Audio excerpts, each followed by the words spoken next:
I'll start off with the movie. For the following reasons. So what happened was actually there's going to be an article. There was an article in Variety, and it started to get picked up all around the world. The Guardian did something, and a couple papers in Israel, because there's another King David movie that's also in the works, although I hope it crashes and burns. I hope that it... But right, exactly. There's the generosity of spirit that characterize us rabbis. And David. Right, and David. So what happened was I was sitting next to Mike Kars, who I had forgotten, although I read it again in the Jewish Journal. It made me feel old. It said that Mike Kars is a 47-year-old producer at Gulfstream Pictures. He made this movie, he's made that movie, and Rabbi Wolpe was his 9th grade confirmation teacher. Thanks a lot. And whom I've known for a long time. And I was sitting there, and he was saying something about biblical movies or whatever, and I said, you know what is cinematic is David, not thinking that someone's going to make a movie about my book. And the reason I didn't think so is because, as I said, so he sold it to Warner Brothers.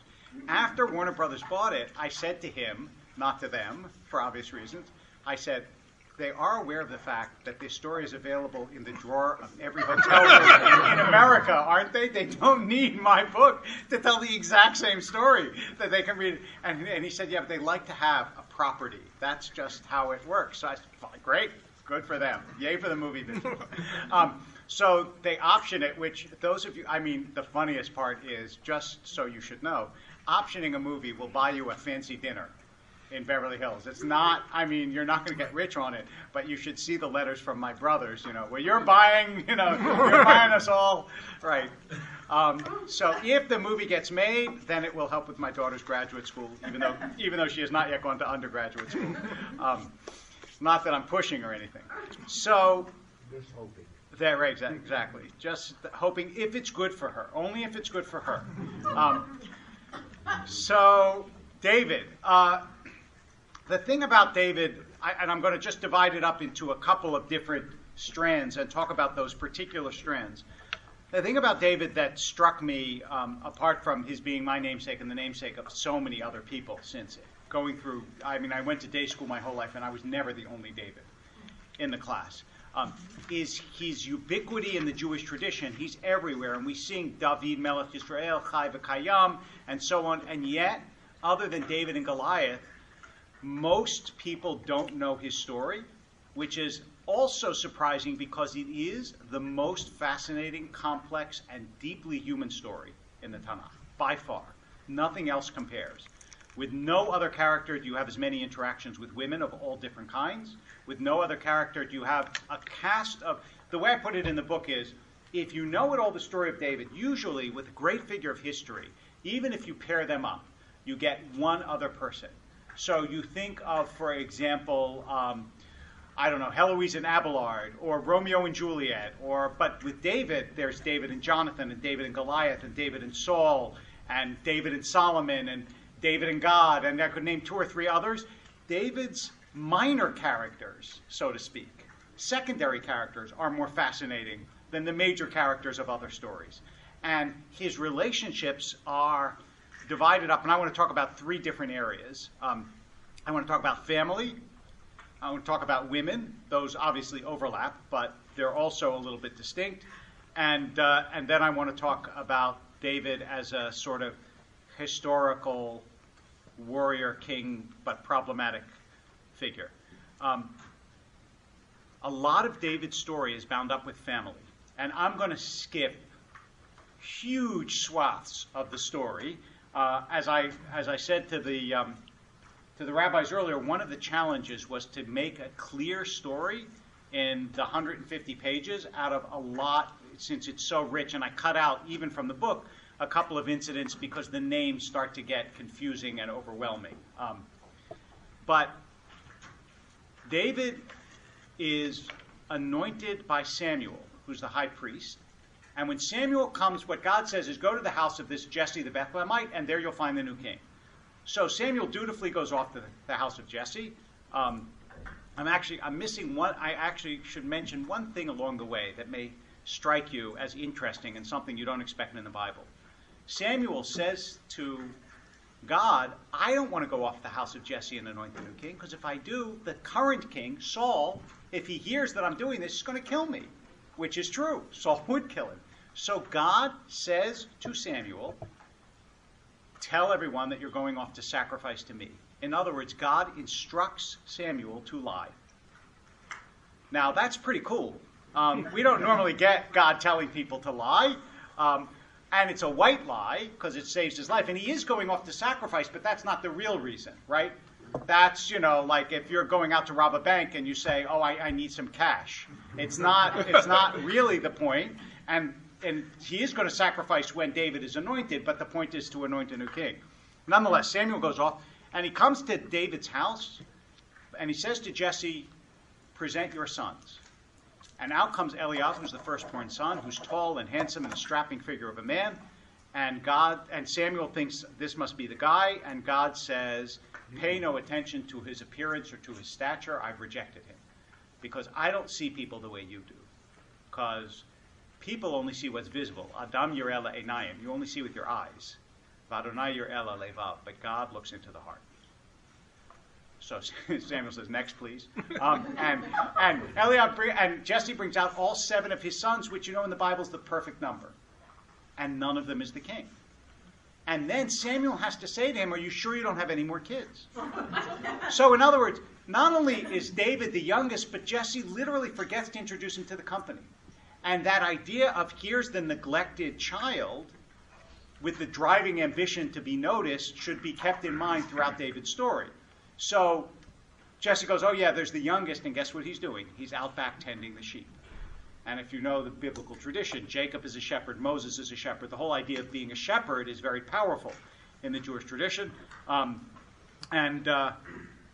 So David comes in, and God says, rise and anoint him, this is the one. So what is interesting in part, and the reason why I divided the book into roles as opposed to just telling the story, is after that comes the story of David and Goliath, when David doesn't seem to be the king yet.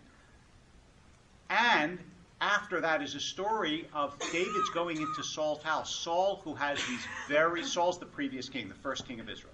Saul has these manic depressive episodes where he'll be deeply depressed and then also he's very, very jealous of David. I don't want to say that he's paranoid, because the truth is, in the end, he has reason to be jealous of David. But he's not. He's clearly not mentally well, and the Bible makes that obvious. I mean, although it doesn't diagnose him the way we would, but it's clear that he has these episodes, and so they summoned this guy David to play music to pull him out of his lethargy. After that comes the episode of David and Goliath, where there is this warrior named Goliath, who says to the Israelites, listen, rather than your people fighting my people, let's just say you'll fight, one of your warriors will fight me.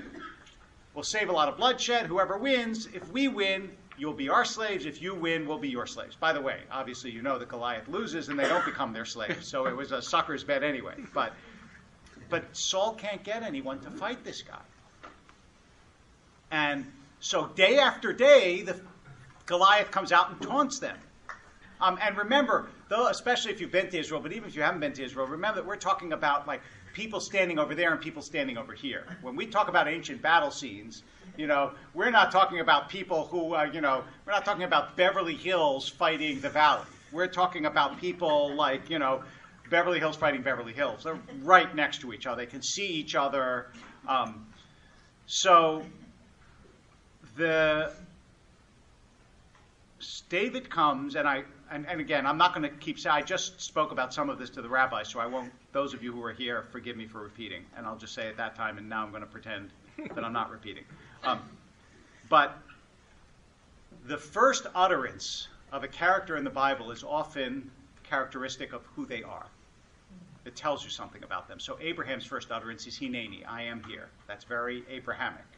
David's first utterance is, what will be given to the guy who kills Goliath? Right? Which then he says, because he's insulted the God of Israel, and so then he gets theological, but he starts off with, hey, what will I get if I kill this guy? And that sense of looking out for the main chance is part of what characterizes David, but I would also argue part of what makes David successful, because that drivenness and that ambition is David's, brings David to the throne. So, and by the way, here's one of the tiny touches that makes the story so fantastic that is unlike any other part of the Bible. Eliab, who remember was rejected to be king, he's David's oldest brother. So Eliab sees David and he says, "What are you doing here?" And David says, "Why are you upset with me? I wasn't doing anything." It's just like younger brothers would say today. It's the same thing, I swear. I was just speaking in Atlanta and my older brother was there. And I was saying, it's the same thing I used to say to my brother Paul when he would get upset at me. I'm not doing anything.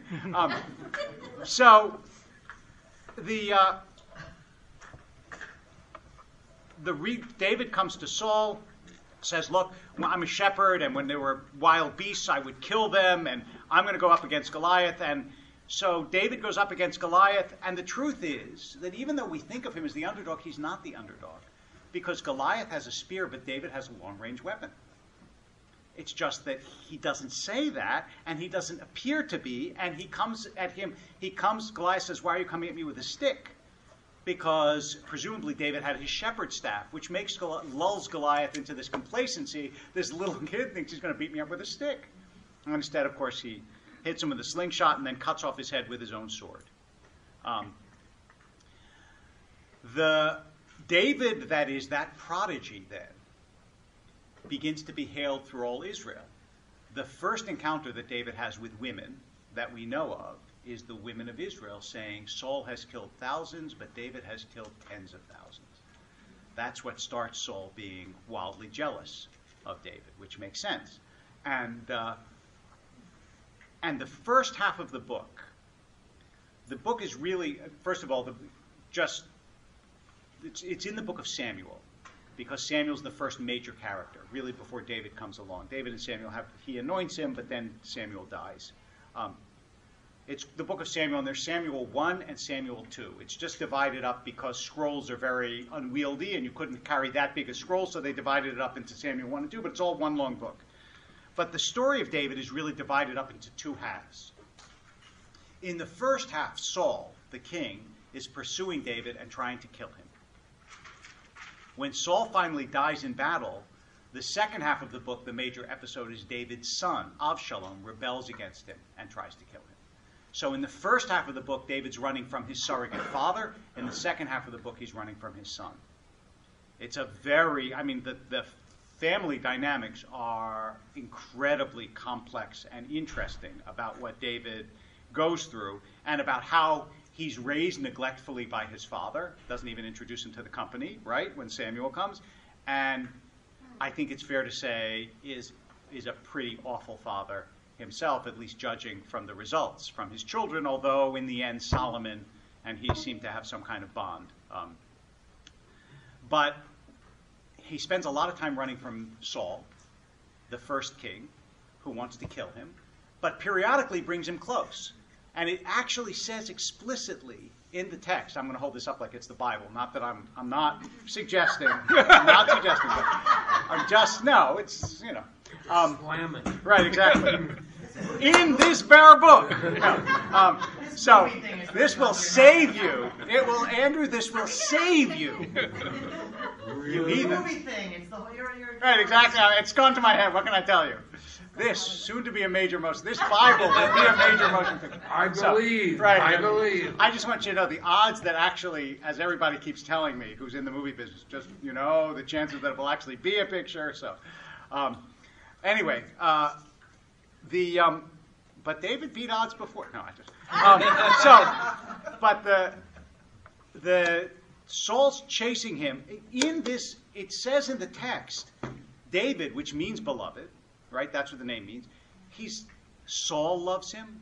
Michal, Saul's daughter, loves him. Jonathan, Saul's son, loves him. The people Israel love him, and says he's a man after God's own heart. So he's the only person in the Bible who is loved by a woman. It's said. Obviously others are loved by women. Who it says, Michal loves David. Now, that ability, the charisma and the lovability that David has are part of the engine that drives the story, because, when it says Israel loves David, So, and God obviously cares for David. God gives David the most comprehensive promise that anyone gets, more than Abraham, more than Moses. He not only promises him the land, but he says, your line will be the king forever, right? Which is why the Messiah is supposed to come from David, because it's your line, not anybody else's. And yet, Saul, who loves David, he has all the ambivalence of, he loves this person that he realizes is more lovable than he, and therefore will take his throne sooner or later. And that's very painful for him. He can't resist David's charisma, but it also threatens him.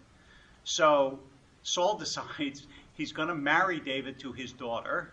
Tries first Merab, but then ends up with Michal, who's his second daughter. He's going to marry David to his daughter, and that will be a snare for him, right? That will ensnare David. And he says to him, the bride price is 100 Philistine foreskins. Because he figures he tries to kill 100 Philistines, he'll die, and that will be it. Here, there's a line in Joseph Heller's book, God Knows, which is a novel about David that a lot of people like a lot. I thought it was okay, but it has a very funny line that I, in the end, did not quote. Maybe I should have. Where Heller says it was at this point that David realized that foreskins were more easily taken from dead Philistines. But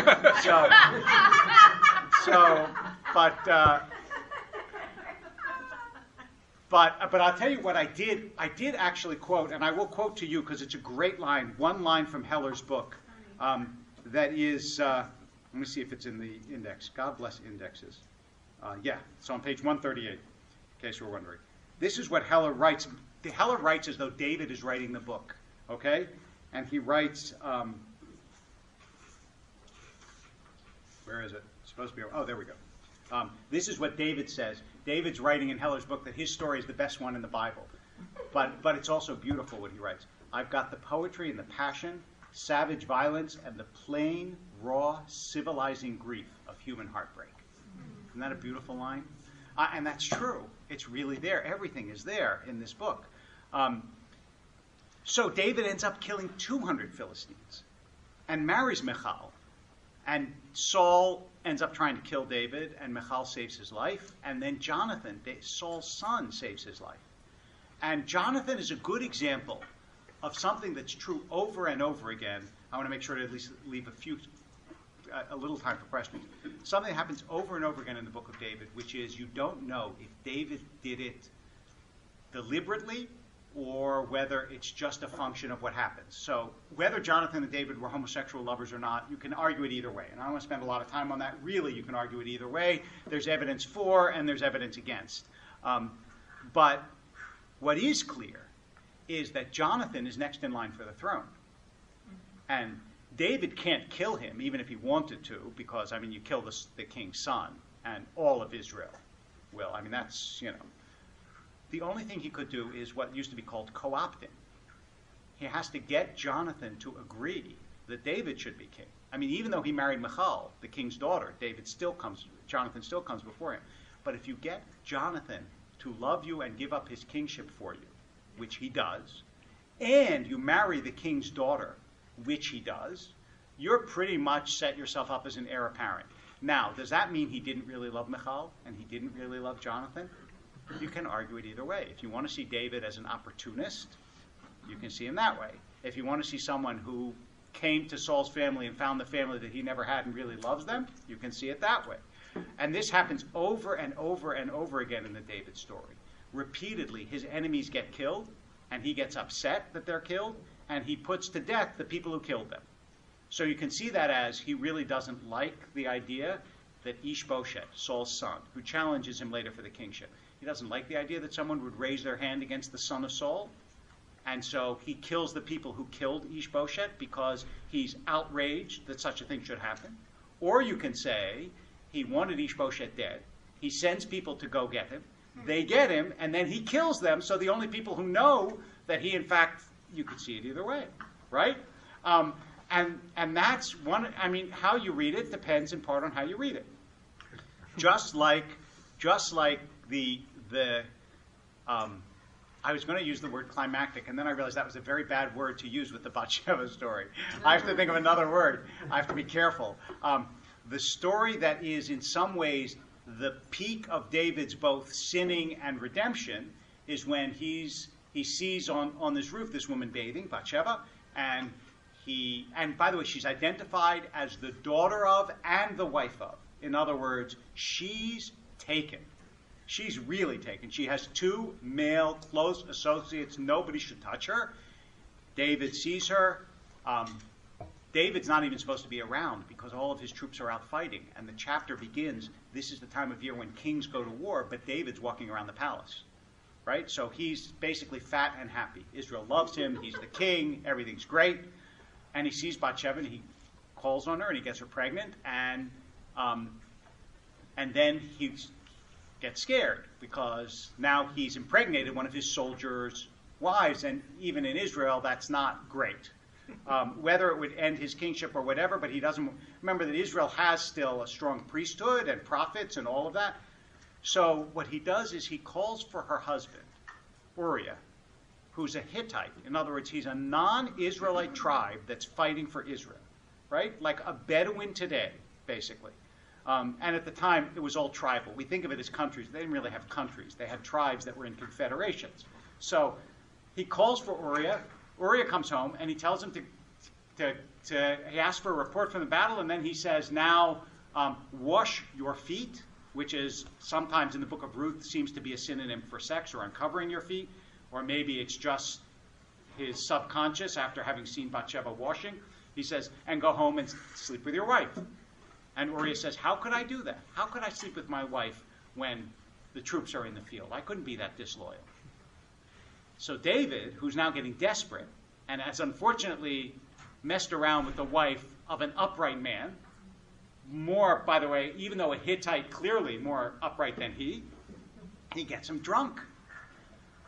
And after he gets him drunk, he tells him to go sleep with his wife. And she couldn't be living that far away because he saw her bathing from his roof, right? So it's not like he's asking him to take a mile hike. She's got to be right there. And Uriah still won't do it.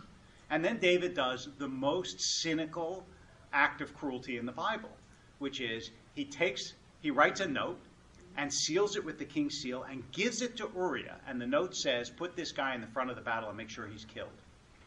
And Uriah takes the note to Joab, to the commander. So he's carrying his own, it's not a suicide note, death warrant, basically. And that's what happens.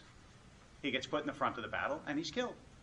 And then is this very dramatic scene where Nathan, the prophet, comes to David, and he says, there was a rich man and a poor man. The rich man had many sheep and cattle. The poor man had one that he loved. The rich man had guests coming, so he took the sheep from the poor man and slaughtered it. To which David says, such a man deserves death. And Nathan says, you are the man. And that scene, which is unbelievably powerful, I mean, is where David has his moment of redemption, because he immediately says that he's guilty. He doesn't say, the thing that he could have said, which he doesn't say, is kill this prophet. Because kings can do almost anything in the ancient world.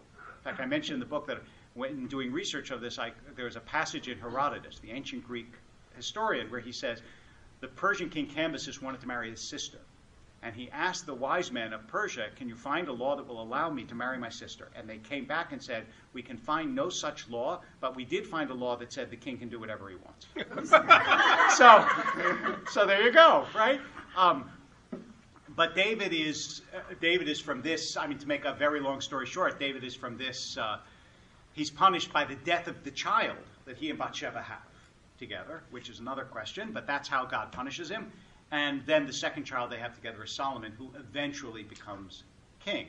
So the line of the Messiah comes through an adulterous union, as well as an incestuous one way back in Genesis, but that's another question and an interesting one, why that is.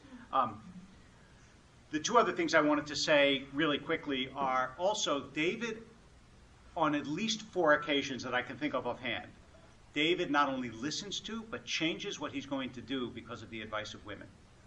And that in the Bible is extremely rare. And one of the things that makes David such a sympathetic character is this guy, he can listen and he can change. And he was, for example, he comes up to this house where there's this guy named Naval, and for a variety of reasons, David's running a sort of protection racket. He protected his shepherds and so on, and Nabal doesn't want to pay him for it. And he's going to go, and they're going to raid the house, and they'll probably kill him. And Abigail gives the longest speech that a woman gives in the Torah. There are poems, but the longest speech. And Abigail, by the way, who's the only woman in all of the Tanakh who is called intelligent before she's called beautiful, which is an amazing thing. Again, which I think of as whoever wrote the book of David had a much greater feel for women than a lot of the other stories of the Tanakh. So, there's a rape in there, for example. There's a rape of Tamar, which has all sorts of consequences. But here's what's interesting. Here's a thing that's interesting. Amnon wants his half-sister Tamar and is overwhelmed with lust for her, rapes her, and then it says, and he hated her with a hatred equal to the lust he felt before.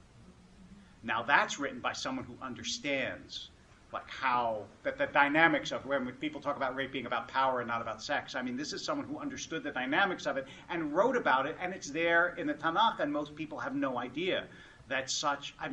It's powerful and painful, and Tamar's grief is really anyway.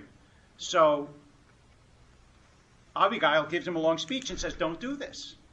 Don't raid his." First of all, because she says it's going to be bad for you.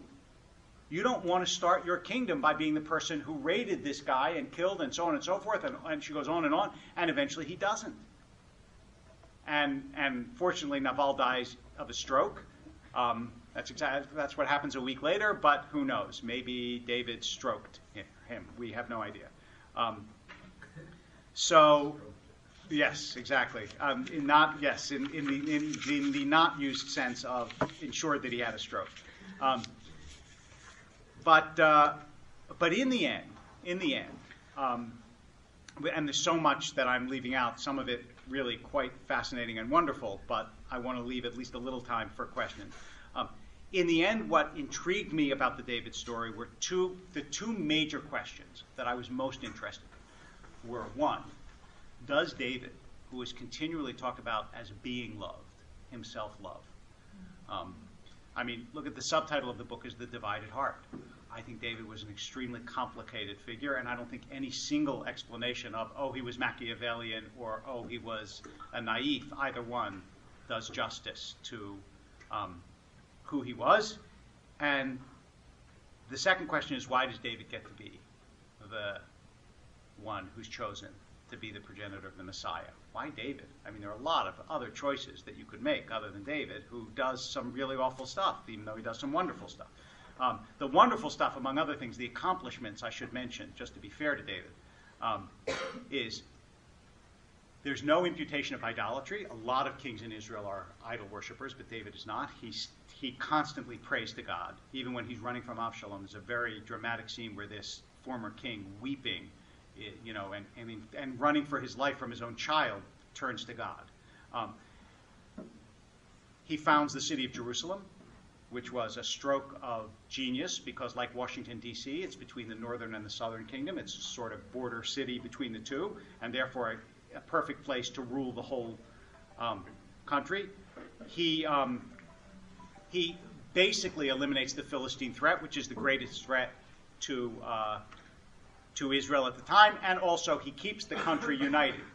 Israel's only united really under David and Solomon, and then it breaks off into a northern and southern kingdom and is never united again in one country until 1948, right? The northern kingdom is the 10 tribes. That's where you get the 10 tribes, and it was destroyed a few hundred years later. It was never one country with the southern kingdom after Solomon. It was destroyed and the 10 tribes scattered until they got to Utah. So, as we all know. But So the question was, why, with all the wonderful things and terrible things that David does, why does he get to be the progenitor of the Messiah? And I'll close with two things about love and about... it's hard to know how sincere David is in all his actions. The one time where he seems unambiguously sincere is when Absalom is killed and David is devastated, even though Absalom rebelled against him. And I think part of the reason is because David was, for a variety of reasons, in part responsible for Absalom's rebellion against him. Absalom was clearly vain and ambitious, but he also did not have the father that he deserves, even when they reconcile. When David and Avshalom reconcile, it is so interesting to see. It says, and the king kissed Avshalom. He's not called David when he kisses him. He's called the king. And you can just imagine the imperious, yes, I will kiss you now. You know, the way that every child of a public figure hates being treated as a public figure's kid as opposed to a parent's kid, you know? Years ago, because in a very different way, rabbis are public figures, but I remember years ago when my daughter was like 10 or 11 years old, she said to me, you know, I only like you in jeans and pajamas. That was exactly what she was saying, though. When you come home in a suit, you look like the rabbi, and I don't want, that's not who I want around here. I want someone in jeans and pajamas. So the fact that David is never said to love anyone, except in another version, in an early Greek translation of the Bible, where it says that he loved Amnon because he was his firstborn, makes us unable to know. We can't know if, in fact, he does. But one of the things that I think makes David so fascinating is that charismatic figures are figures we love whom we wish would love us. You know, I remember years ago hearing Roger Ebert say the reason Jack Nicholson is such a powerful actor is because we feel like if we met him, he might not like us. And that's a very powerful thing. And what you see in the Bible is that everyone wants David's love. Whether he can give it, I don't know. But it's, but that's, I think, why, in part, why he becomes the progenitor of the Messiah, because he's everything. If the Messiah is supposed to be the summation of all human qualities, David is a warrior and a poet and a sinner and a lover and a father and a son. I mean, he's all the things that a human being could be in the Bible, and much more besides that I'm not even talking about now. And when it says that he's a man after God's own heart, since God is everything, presumably the Messiah is supposed to come from the person who is most things and more than Moses. He's not as sacred as Moses, but he's much more embracing of the entirety of the human experience than Moses. So in that sense, I think David makes a beautiful, and I want to close with a drash, because it's a beautiful drash that the rabbis say, and that also says something about David. David, at the end of his life, he's lying in bed and he can't keep warm. And you see I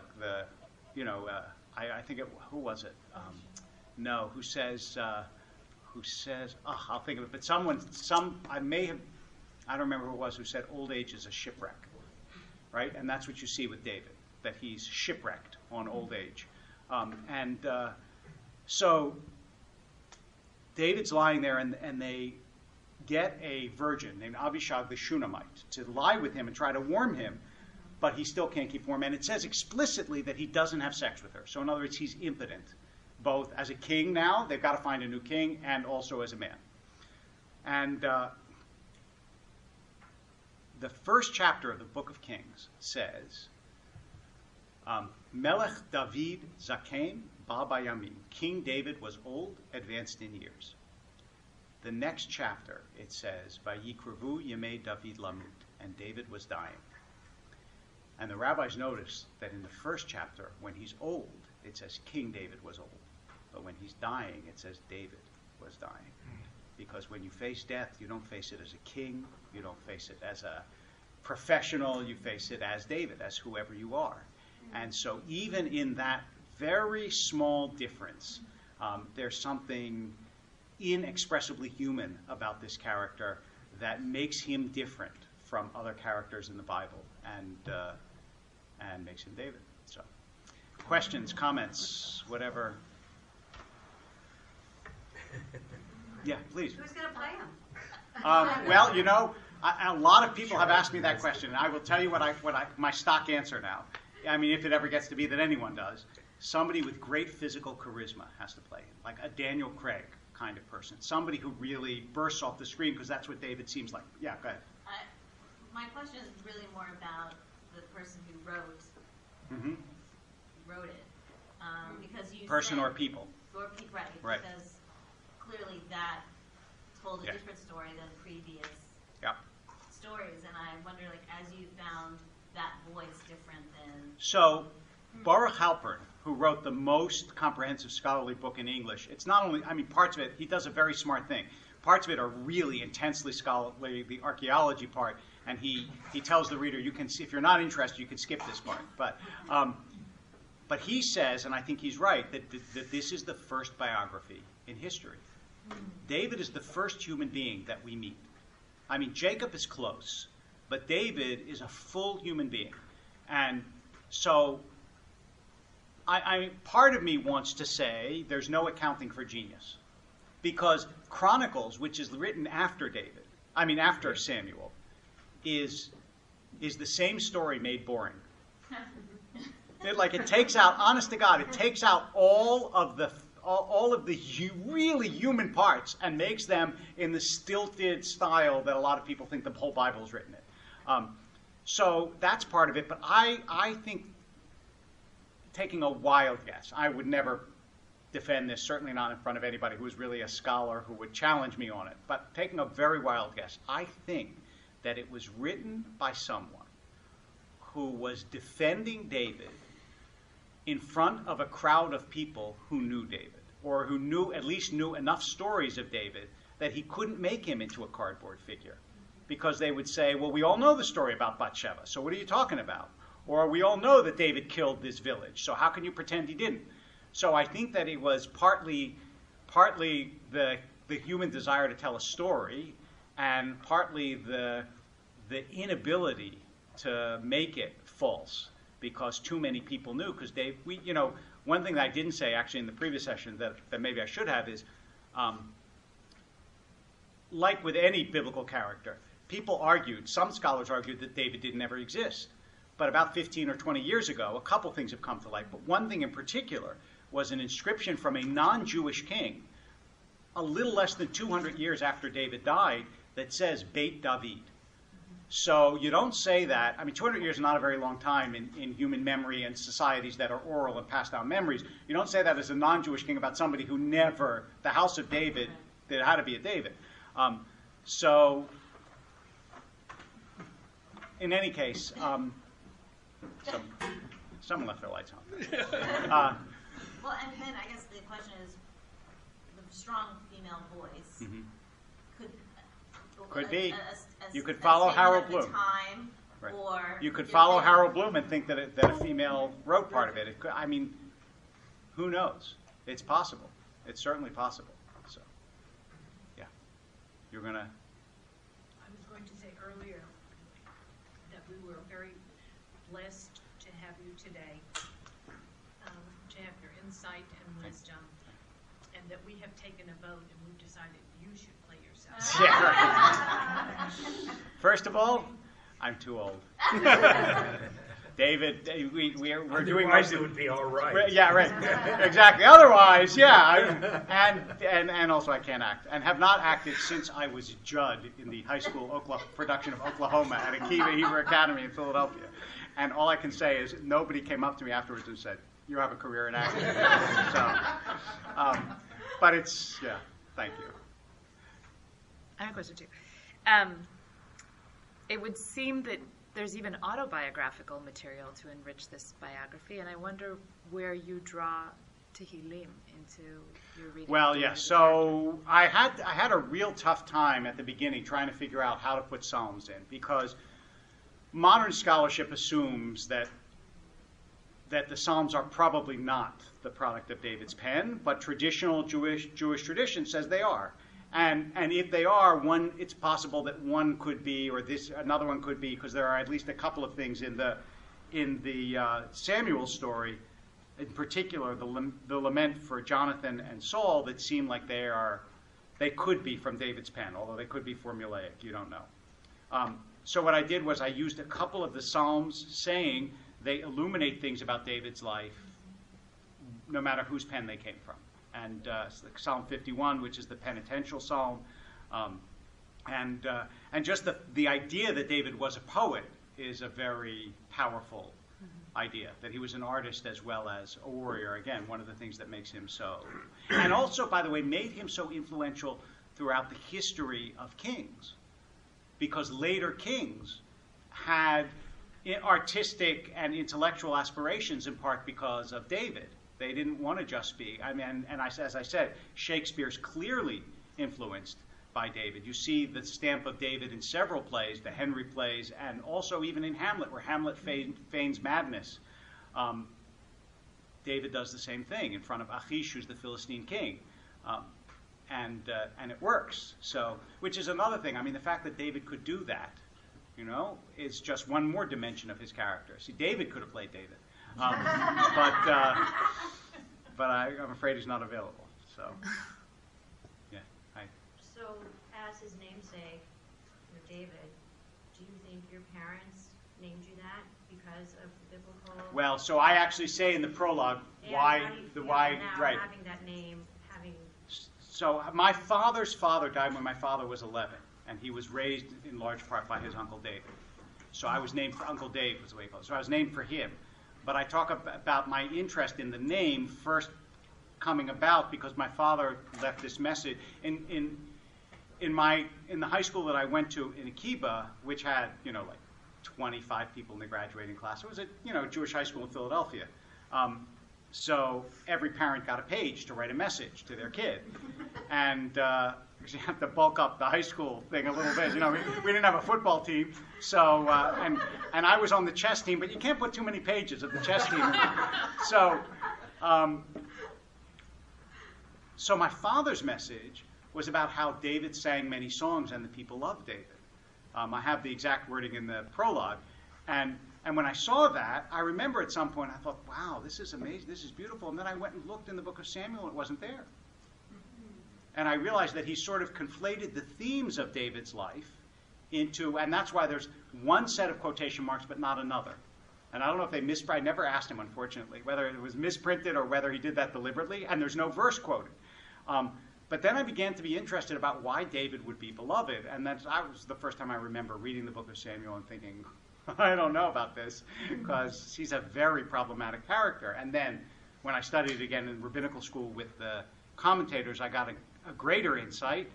And then what happened was Steve Zipperstein, whom some of you may know, he used to be a professor at UCLA and grew up here, is now at Stanford. So he called me to have lunch, and when he was in LA, and he said to me, I'm editing this series, because this is a whole series of Yale Jewish lives. There are a bunch of different biographies, ancient and modern. In this, Trotsky is one of them. Emma Goldman is one of them. A bunch of different ones. And so Solomon and Jacob.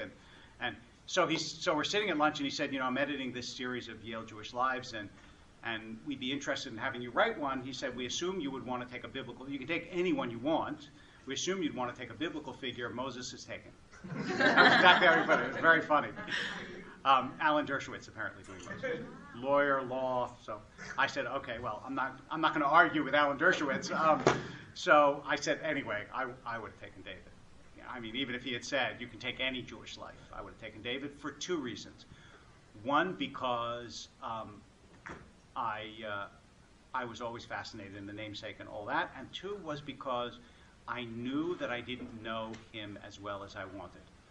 And I relished the chance to really, and this would force you to do it. You know how when someone gives you an assignment, you have a much better shot of actually doing it. So then I began to accumulate books and articles, and then that was about it. And I studied them for about a year, and then I had a 3-month sabbatical and could write the book. And the reason you could write the book quickly is, the truth is, most of the book is written. I have to rephrase what's already in the Bible. It's not like I'm making up a story and I have to think, geez, what should that character do? And the proof, I said before, that the proof that I chose the right person is I want to read more. I was in New York and I was talking about David, and someone came up and gave me a book that they had written about David, and I told them I will read it and get back to you, and I didn't think, oh my God, another book about David. Not at all, because I find David endlessly fascinating. So still when a new book comes out, I'm interested in. I mean, more comes out than I could read in a lifetime, but when it's something that I do. Of course, the one, I just want to say, Carol, before that, the one disadvantage of that is then I see stuff and I go, damn, I should have. I'd seen that before, I would have put it in the book, and that's already happened several times. Yeah. Does the statue of David in Florence, it's after he Yes. kills Goliath, Yeah. what part of the broken heart does that statue represent? Okay, so I think what that statue represents, I actually say something, is the sunlit moment of perfect promise. That is, when David he's the king of everything.